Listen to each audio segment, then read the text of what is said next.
তোমার মধ্যে একটা প্রাণ বেড়ে উঠছে আলো। এই সময় তো কত রকমের চিন্তাই তো মাথায় আসে না?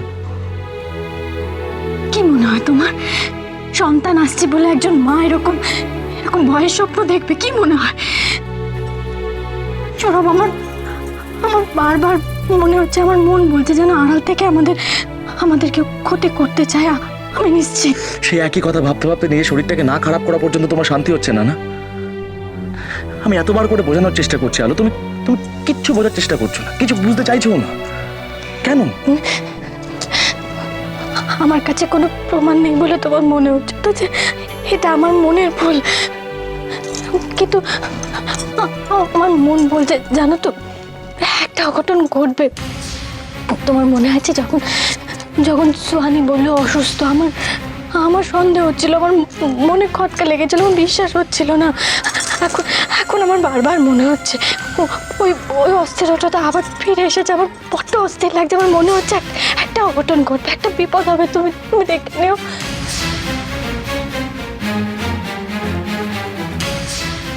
আমার মনে হয় তোমার তোমার চেঞ্জে যাওয়া প্রয়োজন।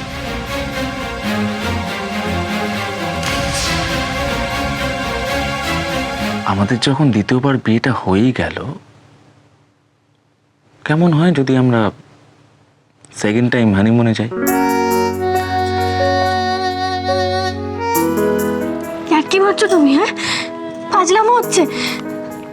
এদিকে আমার বুকটা ধড়ফড় করছে, স্বপ্নটা তাহলে আমার স্বপ্নটা, আমি যে রোজ স্বপ্ন দেখছি সেটা, আমার স্বপ্নের কথা শুনলে তোমার তো মন ভালো হয়ে যাবে। এসো আলো, আমি স্বপ্নে দেখেছি যে তুমি আর আমি একটা বিরাট নৌকার উপর শুয়ে আছি।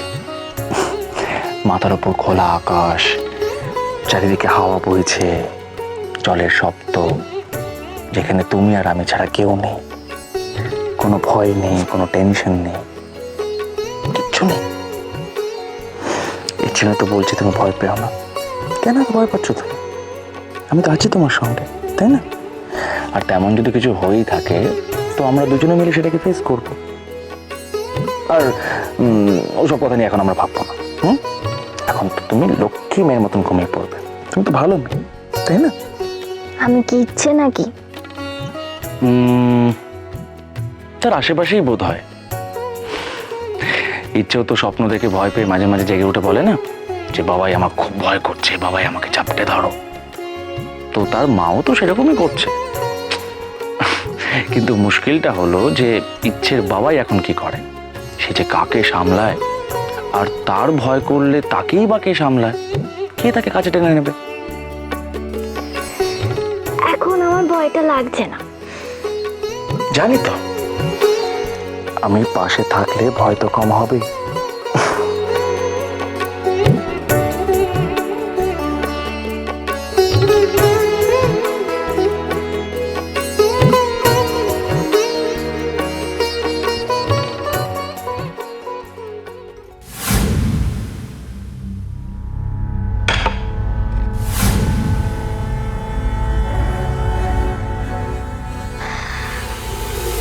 ভয়টা কিছুতেই কমতে দেওয়া যাবে না। আজকে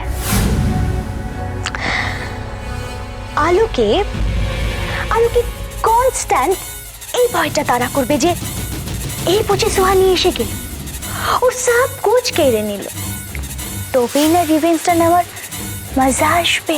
হ্যাঁ,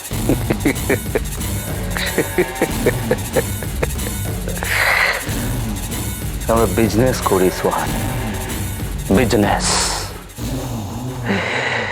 শুধু মজা পাবো বলে কাম করে কি লাভ? তুমি বুঝবে না আজকে। সেদিন যখন আমি ইচ্ছেকে দেখেছিলাম,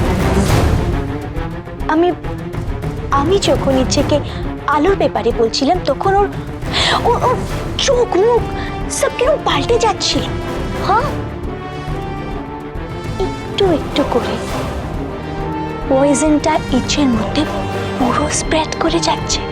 হ্যাঁ, আর এই মজাটা এটা তো আমায় দেখতেই হবে এসকে।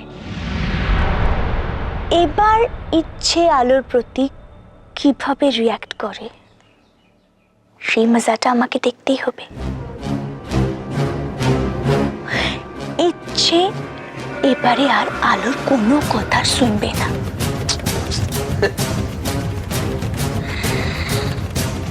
তোমার रिवेंज स्टोरी खत्म।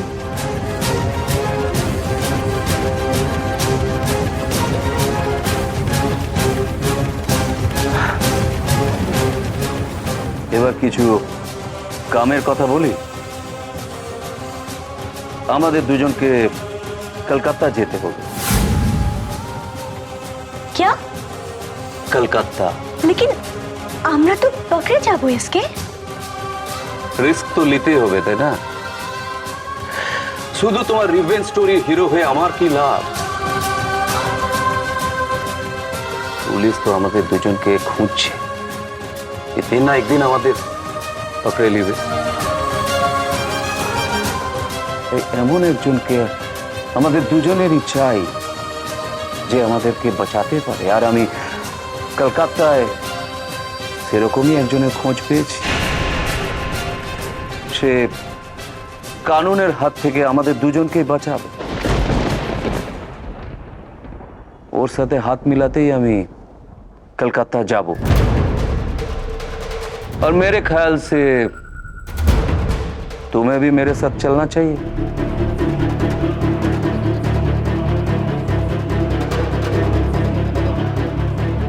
सोचो सुहानी, পুলিশের হাতে যদি দুজনে পকড়ে যাই তাহলে আমাদের খেল খতম। আগে তো আমাদের দুজনকে পুলিশের হাত থেকে বাঁচতে হবে, তাই না? তারপর তো দুশ্মনকে খতম করব, কি सही ना? कब जाना है हमको?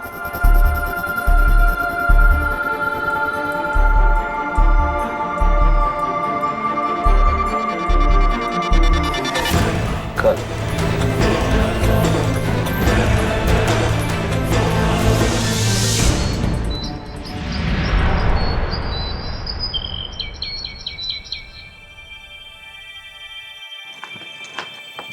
দেরি হয়ে গেল না গো দিদি ভাই? আরে বাবা তুমি কিচ্ছু চিন্তা করো না, একদম তাড়াহুড়ো করবে না কিন্তু। আমি বরং শুধু মুখে বলো ইচ্ছেকে টিফিনে কি দিতে হবে, আমি এক্ষুনি করে দিচ্ছি।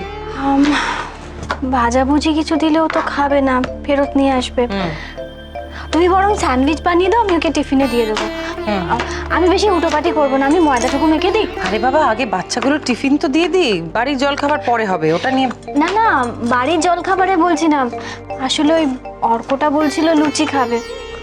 বর্তি নেই, তোর মনটা ভালো নেই, তাই বলছিলাম ওর জন্য যদি। আচ্ছা বাবা তুমি দাঁড়াও দাঁড়াও, আমি করে দিচ্ছি, 2 মিনিট লাগবে, আমি ওর জন্য দুটো লুচি। না বড় মামি, আমি ছোট মামির হাতের লুচিই খাবো, খুব মচমচে হয়। আমিও ছোট মামির হাতে লুচি খাবো, ছোট মামি তোমার থেকে ভালো লুচি করে। কাকে কি বোঝাবে বল? তোমার কোনো কাণ্ডজ্ঞান হবে না না কোনোদিন? হ্যাঁ, আলোকে এই অবস্থায় তুমি লুচি বানাতে বলছো? না ঠিক আছে, আমার কোনো অসুবিধা হবে না। বসো বসো, তোমরা বসো বসো এখানে। একদম এসব উল্টোপাল্টা আবদার করবে না। মাঝে মাঝে সত্যি মনে হয় জানো তো তোমার আর অর্কর বয়সটা এক। সরি, মিস্টেক হয়ে গেছে। না, এটা তো তুই রোজই করে থাকিস, নতুন কি? বড় বৌদি ইচ্ছে আর অর্ক রেডি। তোরা রেডি হয়ে গেছিস? বাহ, ভেরি গুড। ওদের ব্রেকফাস্টটা নিয়ে এসো না। ইচ্ছে, এইটা হচ্ছে সুযোগ। তোর মা, তোর বড় মা সারাক্ষণ তো আমাদের বকাবকি করে, এবার তুই বকে দে। বল আমার টিফিন রেডি হয়নি কেন? আমরা কি ফেল না? হ্যাঁ, আর কি মনে হচ্ছে আমাদের সঙ্গে? এই কেন বলছিস তুই? হ্যাঁ, কেমন করছো আমার সঙ্গে? টিফিনটা কখন আসবে? উফ বাবা তোমরা এত চিৎকার করো না, সকাল সকাল মাথাটা খারাপ হয়ে যায়। চিৎকার করবো না কি করবো? ও তোমার নিজের মা নয়, ও তোমাকে একটুও ভালোবাসে। ইচ্ছে পুরো কি হলো? বড় মামি, তুমি আগে ইচ্ছের খাবারটা দিয়ে এসো, এখন বোধহয় আবার ওর মাথায় রাগের সুইচটা অন হয়ে গেছে। এখন তো মিনিটে মিনিটে রেগে যায়। সত্যি সুইচ দেখেছো? আমাদের সঙ্গে মিশে মিশে বাচ্চা একদম স্মার্ট হয়ে গেছে। বড়দা এটাকে সেন্স অফ হিউমার বলে। হ্যাঁ, ভাগ্যিস বললি ভাই। নালো লাগলো চোখে